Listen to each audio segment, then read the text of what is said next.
Hey there, Shalligators, we are back. I'm so sorry I've left you guys high and dry for what feels like a million years. I know, I'm sorry. I was traveling. I had the Shalligator trip to Italy, which we've never had a trip that good. I hate to say that to kind of like, I don't want to trash the other trips, and I'm not. Like, every trip has been truly so incredible and so life-changing. I mean, we have girls that bonded so hard. They're in each other's weddings now. I love bringing the bitches together. But there's something about this one. I think I was just in an emotional place where I just needed it. I needed love from my girls, and I needed to meet you guys and connect with you guys and center this camera because I don't feel like, okay, is that bad? I feel, okay, I need to be in the center of everything, center of all the attentions. It was an incredible trip. So I did that, and then I was in London, and I've been hard at work on Evil Week. Evil Week is just about here. I am so excited. This is gonna be an Evil Week a little bit different than we've done in the past. You know, it used to be 7 days, 7 sins. I think we need to move a little bit beyond that. And you know, when I think about what's the most wicked, horrible thing a woman can be, you know what the answer is? A woman who says, I deserve more than this. I'm actually better than you people. I am meant for greatness. I deserve to be happy. I deserve everything incredible in the world. And that doesn't include you people. This year on Evil Week, I am illuminating the art of social climbing. I'm going to give you 7 steps to ruthlessly, but sneakily, charm your way to the top. This is going to help you make friends. Maybe you just moved and you don't have any friends. Maybe you're realizing the friends that you have are kind of keeping you small. Maybe you want to meet rich and available alpha males. Yeah, you're tired of dating the guys from Chili's. I'm going to tell you how to do it. You're going to get better jobs, better connections, better love, better everything. It all starts with your social circle. I know this because I've done it. My life is living proof that your social circle determines everything. My life is incredible. And these are the things that little pigeon people don't want you to know. It's the thing that people who don't feel in place in high-level society don't want you to know because they've got a beggar's mentality. They don't want to let you in. True alphas, they're welcoming. Truly elite people, they want to know you. And I'm going to tell you how to ingratiate yourself with people who matter and use them to get what you want out of your life because you deserve the best. You don't just deserve friends. You deserve the right kind of friends. You don't just deserve love. You deserve love from a man who can put you on a private jet and Formula One in Monaco. Because that's what I get. I wasn't born into it. I'm never the prettiest person in the room. I'm certainly not the richest. I'm never the smartest, never. But I belong in those rooms because I've decided that I belong in them. I am part of this group because I decided that I am. No one belongs there more than me, and no one belongs in these groups more than you. And I'm going to tell you how to do it.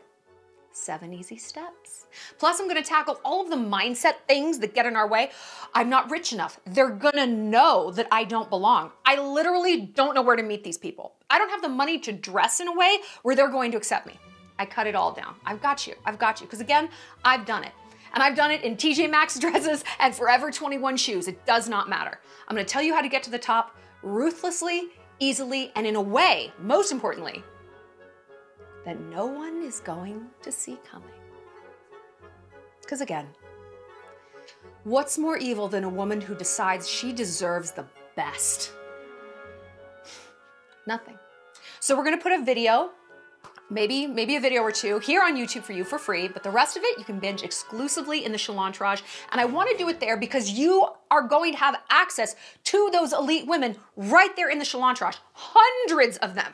And it's easier to make friends when you already have friends, right? It's easier to flirt when you already have a boyfriend. It's easier to find a job when you already have one. So this is going to be crucial for you in your social climbing game. Plus, being a social climber isn't something you want to announce to the people in your life. People have a whole bunch of different weird feelings about it. And again, you have to kind of move in silence. You can be very naked about your ambitions with us in the Shallontrage. So I'm so excited for Evil Week to come in the next few days. I'm thrilled about this. And also, to go with Evil Week, We've got evil meat.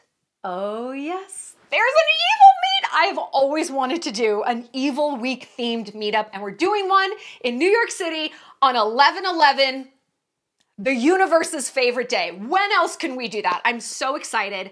So it will sell out, and I would hate for you to miss your spot. And speaking of intimate gatherings, girls, you know what? There's so many ways to connect here. We've got the Shallontrage, we've got meetups, but if you really want to have the elite experience, the alpha female, the girls bonding, the shalligator time, sweetheart, you got to travel with me. I am a ball. I am a ball. There's nothing I love more than showing you guys some incredible destinations, giving you that luxury lifestyle, these curated VIP experiences that you truly cannot get anywhere else. You can't. And if you can, girl, you can't get them with me, and you can't get them with a cluster of other like-minded alpha females. Go ahead and try it. I dare you. So I'm thrilled to announce St. Barts. We're gonna go to St. Barts next February. A super, super elite group of girls. You guys are invited. There's only, I think, 8 guests, maybe 10. We might be able to push it to 10, but right now it's only 8 guests. My most intimate trip yet for the ultimate girls adventure. It's gonna be fantastic. If you sign up for emails, you get first dibs on this. Again, this is a super small trip. It's gonna sell out. I've sold out every single trip. And then I'm launching it wide next week, but it might actually even be sold out by then. Plus, we've got other trips launching next year. Oh my gosh, in mid-November, we're gonna launch 2 more to France for 2025. I'm so thrilled. Okay, we have to have kind of a, it's a bad conversation today. We have to talk about Liam Payne. I was very on the fence about discussing Liam because, I mean, we can like shred people for their social media habits or their relationships. I mean, I'm not going to like shred someone about death. That horrible. And I was like, I'm too old to be part of like the One Direction generation where they were like a huge formative part of my life. But I know that Liam's death hit a lot of you guys really hard. And it's funny that there are some celebrity deaths like that. Like, do you remember when Caroline Flack died? If you're an OG Shalligator, you do. It was like 2019. She got canceled and she killed herself. And it just like, I truly don't even know who she is, but there was something about that that like annihilated me. I was so upset. And so I get it. If this hits you really hard, like I get it. I get it. And it might have hit you hard because yeah, you were like having Liam's poster on your bedroom when you were younger, possibly still. I won't tell anyone. His song Familiar is fire. That's him, right? Yeah, I think that's him. But maybe this hit you hard because you see someone you know in Liam, someone who is good and lost, and you don't know what to do. You don't know what to do. If you're in the Shallontrage, you have walked with me through this journey with my ex on and off for 4 years, Tom. And when I see someone like Liam go the way he did, all I think about is Tom, because by the grace of God, that could be him. And that is something that keeps me up in the middle of the night. And if you are the same way, girl, I get it. I have kind of a radical point of view on this. I know. When am I not? I'm not gonna try to make this offensive, but I think we are at the point in human society where drug use and mental illnesses have us all by the fucking throat that personally, I'm done. I am done. So I'm gonna come at you with some advice that not a lot of people are gonna tell you, but I am. And you can take it or you can leave it. I totally get it. I'm just gonna tell it to you from the point of view where I am currently at. Okay, so let's get into talking about Liam. So again, like this is not like a fun and fluffy video, I know, and I'm so sorry. But again, we are at the point where I feel like drug use and unchecked mental illnesses are, and by the way, I hope you guys watched my live stream with the YouTube channel Med Circle. They're fantastic. And we talked a lot about mental health and the victim narrative that goes with it and why people are actually not incentivized to get healthy. So, you know, piggybacking on that, I look at someone like Liam, and this could be my sociopathy rearing her ugly head. But my first response is, this man did not have to die. And you know what? This man did not have to die. Empathy is not always my strong suit. I'm gonna admit that. But where I feel empathy, it's extremely concentrated. It's like homeless dogs, homeless people, pop stars who have so much money, every necessary connection, a VIP, a front of the line, a jumping to this, every resource in the world to get their mental health and their drug use under control. Actually, no, that's not where my empathy goes. Shallon, he was traumatized by fame. Some people are traumatized in other ways. Do you know that some people have been raped? I don't know, maybe Liam was. But so have other people, and they don't end up like that. And they don't have those resources, and they don't have those connections. And you know what? They would give anything to have them. They would give anything. The woman in West Virginia who hurt her shoulder working a factory job, who then gets addicted to Oxy because the doctor told her it was safe. I have sympathy for her because she has no resource. I mean, she has like, it is her against the music. Liam, I'm sorry. And so when I hear about these kinds of celebrity deaths, Amy Winehouse was the same way. I was like, are you fucking kidding me? I mean, Amy Winehouse sang a song about how she thought it was so cute that she wasn't going to go to rehab. Okay, how did that go? And it makes me mad. And I am telling, this is part of my daddy issue. This is part of my daddy issues. Nothing makes me angrier than wasted potential. I'm sorry, I gotta add, especially from a white man. Or you know what? Any man. From any man. I really don't want to hear about a man wasting his potential. I don't want to hear about a fat man. How about that? I don't want to hear about a man who doesn't have a six-pack. You know why? You don't give birth, you don't go through your period, your boobs don't grow, right? There's no bleeding randomly like a stuck pig all the damn time. You should be in shape, my guy. You should be in shape, okay? Men on planet Earth who aren't enslaved, working at a Chinese sweatshop for Shein, these people have so much potential and so many resources, and the world is always waiting to give men another chance. Oh, you need another chance to get it right? Go ahead, I'll be here. Oh, you need one more? You didn't learn? Okay, no, that's fine. Yeah, I'll be right here. Still more. Yeah, 2 or 3 more times. 5 to 6, 8 to 12. Okay. And we can say that, oh, society does that. We do it. We do it. Have you not talked to your ex? You're not slept with them a few times, giving them a chance, making an excuse, assuming someone is sorry, forgiving someone when they didn't even bother to apologize? Yeah, go back through your forgiveness list and ask yourself if any of those people ever even bothered to apologize. Are they even looking for your forgiveness? So I have a lot of anger around people like Liam Payne. And I have a lot of anger around drug addicts in general. Did you know that in California, they have classified drug addiction as a disability? Like someone being in a wheelchair or having cerebral palsy or being born without an arm? Well, Shallon, it's a disease. No, MS is a disease.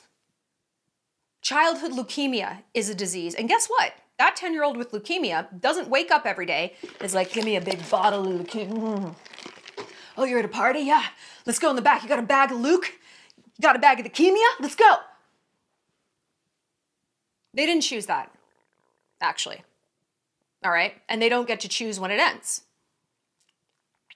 So I don't classify these things as the same. A drug addiction is an addiction. I do not view it as a disease. Well, Shallon, his mental health could be, falling under the category of disease. Okay, so there's ways to deal with that don't involve, let's see, what was he on when he died? It was something called pink cocaine. Do you know that original cocaine was pink? I know, yeah. Fun fact.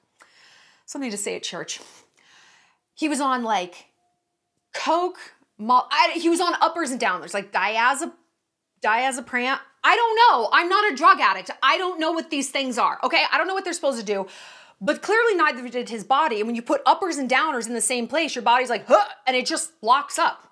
It just locks up, and that's how people OD very frequently.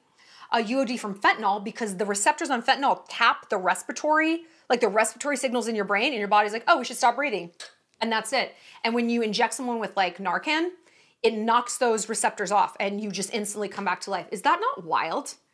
That's fucking wild. So what stood out to me from this Liam Payne story, sorry I'm getting all red. I just got a spray tan and I feel like I'm like not reacting. That's great. I didn't get choked out last night. It's tomorrow night. Sorry. I'm like making jokes and talking about a very serious thing. What stood out to me with this is his girlfriend, Kate, an influencer, left Argentina early, and her sources say that she felt like she was in a hostage situation. And it was untenable for her to stay, but it was agonizing for her to leave. And if you've ever dealt with an alcoholic, a drug addict, a mentally ill, unmedicated person, just a garden variety asshole who's threatening to kill themselves if you leave, by the way, they don't. Like, they don't. People who are narcissistic like that, who are threatening, making those threats, they don't. If you're truly suicidal, you approach that in a completely different way. You don't use it as a weapon. I had an ex-boyfriend say he was going to kill himself if I left. I was like, then you better fucking do it. Because don't you ever terrorize me like that. Don't you ever play that card. Unless you intend to see it through. Yeah, no, he didn't. I called his bluff because I don't negotiate with terrorists, and that's exactly what that behavior is. That's exactly what it is. And the second I can see that that's who someone is, any empathy that I might have towards them and their struggle, gone. Gone. I now can see through that manipulation. The illusion is gone. And sweetheart, now it's a fight. Now it's a fight. Anyway, I really felt for this girl because I understand that dichotomy of like, I cannot stay here, but I'm terrified to leave because what if something happens? And something did. And I just like, my heart broke for her. My heart broke for her because I know she's like, I should have stayed. If I had only been there, I could have done something. I think they were deep enough in their relationship that she on some level knew she could not have. Like maybe in that one moment, she could have pulled him back from jumping or, you know, pried the drugs out of his hands. First of all, what fun. What a fun role for her. She's 25. I don't care if you're 65. That should not have to be your role on planet Earth, is parole officer, is sober companion.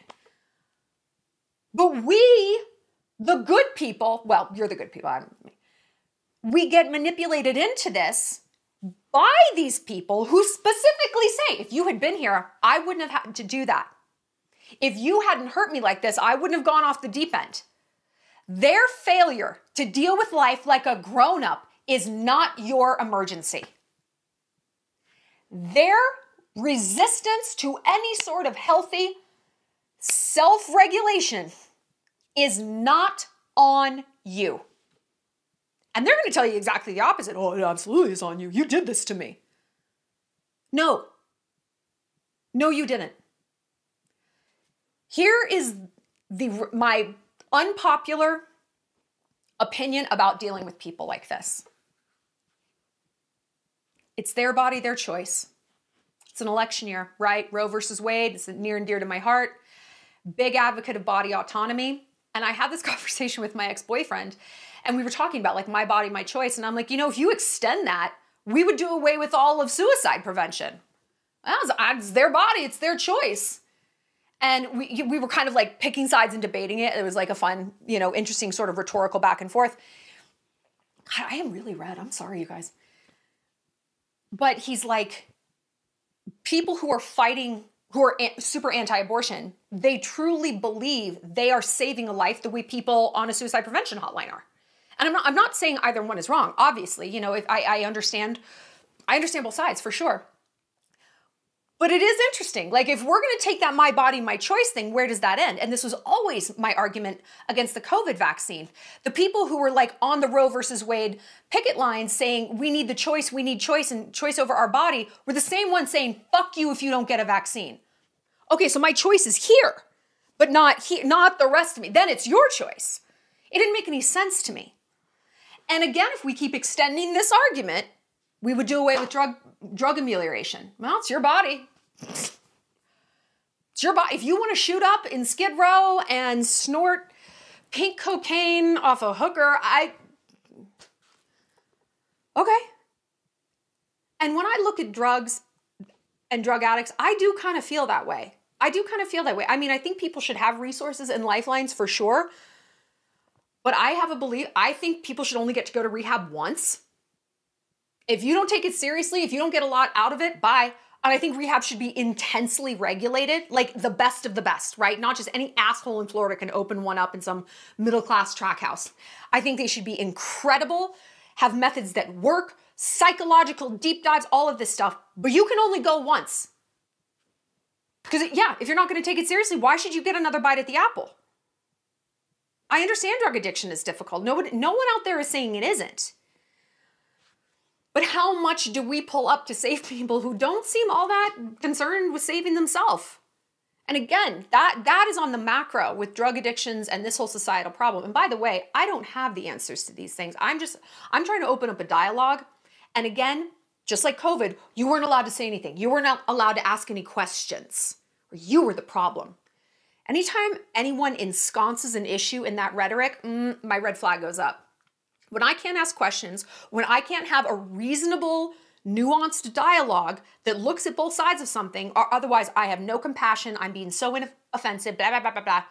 I don't think so. I think this is actually more about coercion than problem solving. So yeah, you look at this issue on the macro. Why are we trying so hard to save people who might not want to save themselves? Maybe they do, maybe they don't. Let's take it down to the micro, because that's what we do around here. We take a big issue and we distill it into our life. What can we learn here?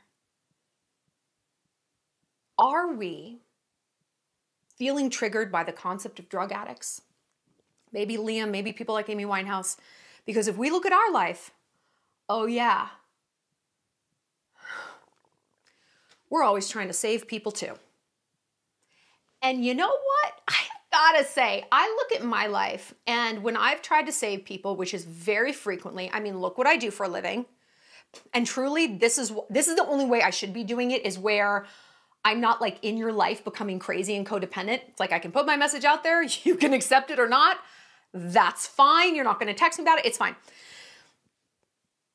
When I look at my life, I have a massive history of trying to save people who absolutely were not asking for my help. And you know how people act when you give them help they don't ask for? Here's what we want it to be. Thank you, because that's how they should be acting. That's how they should be acting. If someone came and detailed my car without me asking, I'd be like, oh my God, thank you. Do you want to come in? Have a beer? Like a sexual favor? I don't know. Like what's floating your boat right now? They are hideously resentful. I mean, venom. Venom. I had a boy go off to like a rehab. I organized his closet. You would think I came back and his dog was dead. He's like, really? You just came in here and did this? Like, yes, sorry. And then you find yourself apologizing for trying to do something nice for someone? So, hold on. Just to recap, I'm sitting here apologizing for my absolute best qualities, my selflessness, my empathy, my powers of observation. Hey, here's what they might need. The use of my time, our one non-renewable resource on God's earth, my intellect, also pretty hard to come by. And I'm apologizing for that. And I feel bad. And I'm in the doghouse right now. And oh boy, I hope they're going to forgive me. What? How do we let this invert this way? How do we let this invert this way? And I know what you're saying. I know what you're saying. So I'm just supposed to watch people I love suffer. I mean, kinda. I know. I know. Well, Shallon, that's great if we're talking about like my friend's dating a fuckboy. I'm dealing with someone who could overdose and die. You know what, girl? That's their choice.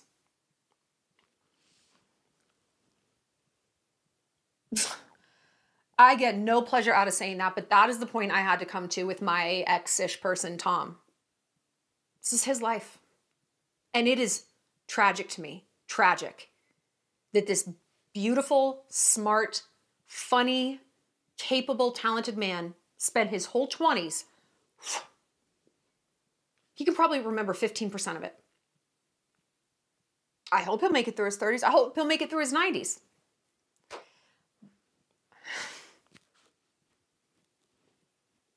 But it is his choice. Did you ever see that documentary about that guy who was a free climber? Not Alex Honnold, but the other guy. Yes, the alpinist, I think. Marc-Andre Leclerc. Yeah, he died in 2018. What stood out to me about this is that he was always like a free spirit. Like he couldn't sit still in school. And now I feel like a parent, I can't even say now because he died in 2018 and he was still really young. I don't think he was over 30.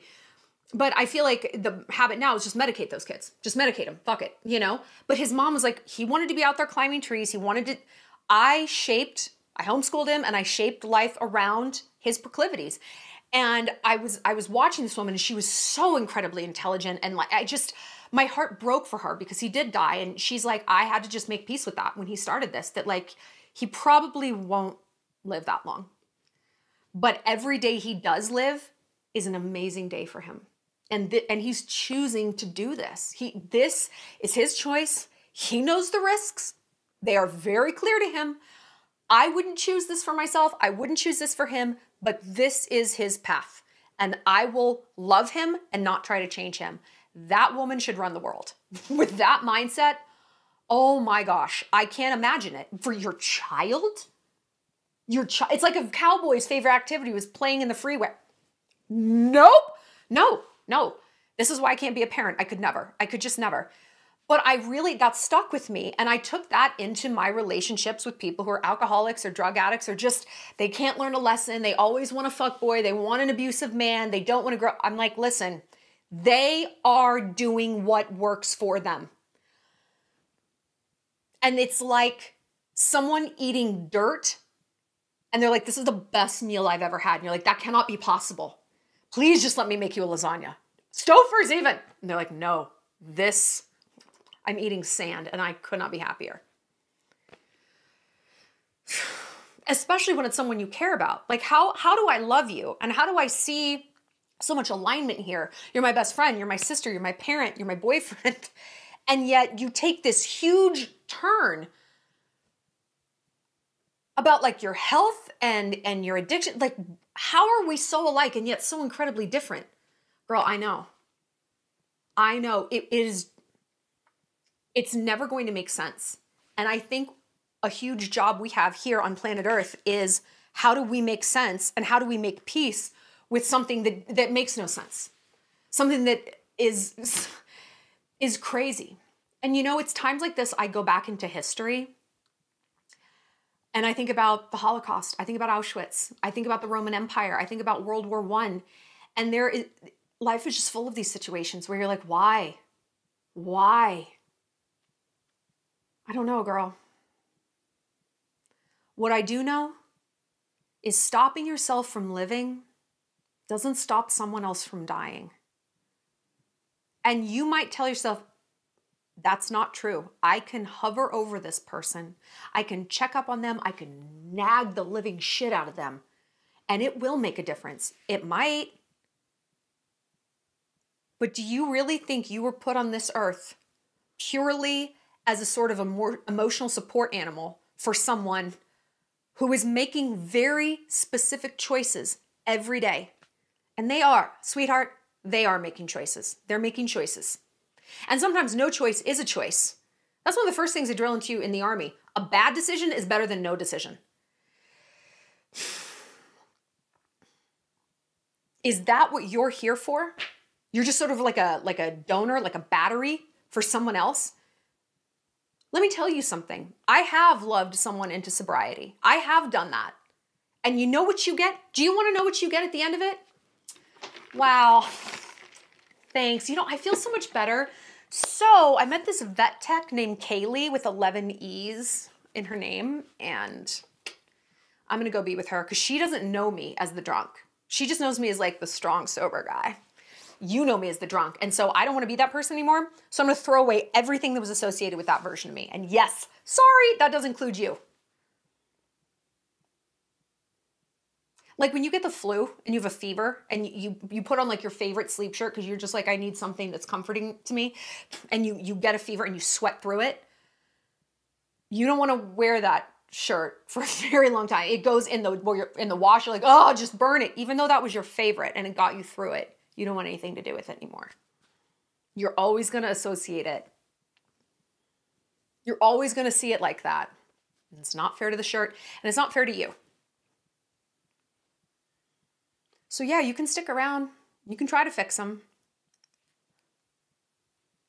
The sickest part is the tough love does, if anything works, pulling away does work. And you know what? If it doesn't, at least you're not front row for this. And I know part of you is like, I have to be front row because then maybe I can intervene. And again, maybe you can. But what if, this is the question I want to ask you. What if it's 10 years down the line and nothing's changed and you're just 10 years older and missed 10 years worth of opportunity and have had 10 years worth of disappointment and frustration? Are you still going to think that this is worth it? Fuck 10 years. How about 10 weeks? How about 10 weeks? How about this time next year, they are not different. I am becoming different. I am bitter and used up and disgusted with you. I'm disgusted with you. I don't even love you anymore. I'm just shackled to you out of terror. And you prey on that every day. How are you going to feel about that? Are you going to be like, it was so worth it. It was so worth it. I wouldn't. I mean, I'm just not wired. I'm not wired for that kind of sacrifice. I'm not. That's why I'm not a parent. I'm not wired for that. God bless, I guess, people who are, but also I feel really thankful that I'm not wired for that because it's feels pretty brutal. Let me know what you guys think. What celebrity death hits you really hard and why do you think that is? How have you dealt with an addict or someone like that in your life? Do you regret the way you've done it?